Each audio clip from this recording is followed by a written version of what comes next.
Hello, আমি শঙ্করদেব সরকার, delivery boy. এই delivery কাজ খুব কষ্ট।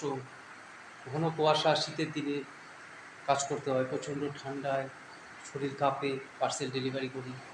প্রচণ্ড বৃষ্টি, বিদ্যুৎ, ঝড়, যেখানে সেখানে কারেন্টের তার পড়ে থাকে, পার্সেল ডেলিভারি করতে যাই।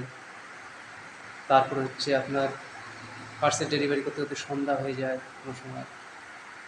অনেক সময় পার্সেল ডেলিভারি করতে গিয়ে খাবার খেতে পারি না, খিদে পেয়ে যায়।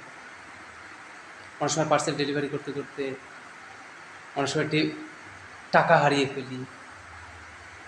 অনেক সময় পার্সেল ডেলিভারি করতে করতে পার্সেল হারিয়ে ফেলি, সব নিজেদের পকেট থেকে দিতে হয়। অনেক সময় গাড়ি খারাপ হয়ে যায়, টাকা থাকে না, অনেক কষ্ট করে ধার টার করে গাড়ি ঠিক করতে হয়। অনেক সময় তেল ভরা পয়সা থাকে না, ধার করে তেল ভরতে হয়। অনেক সময় রিচার্জ করার পয়সা থাকে না, খুব কষ্ট করে রিচার্জ করতে হয়। এই হলো ডেলিভারি বয়দের লাইফ। এই যে দেখতে পাচ্ছেন আপনার সামনে ডেলিভারি বয়, পার্সেল ডেলিভারি করি, কমিশনে কাজ করি। একটা পার্সেল ডেলিভারি করি, কিছু পরিমাণ পয়সা পাই। যতগুলো পার্সেল ডেলিভারি করি সেগুলোর পয়সা পাই, অ্যাকাউন্টে ঢুকে যায়। আর মাসের শেষে একটা পয়সা পাই, তাও তো 10 তারিখ, 11 তারিখ, 12 তারিখ, 13 তারিখে।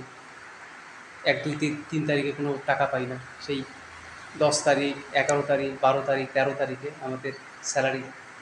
এই যে লম্বা সময়, খুব কষ্ট। আর শখের জিনিস, ফুর্তি কী বলবো, অনেক হিসাব করে চলতে হয় কয় টাকা বা বেতন পাই। সেই টাকাতে শখের জিনিস কিনলে আর আরেকজনের শখ পূরণ করাটা খুব কষ্টের।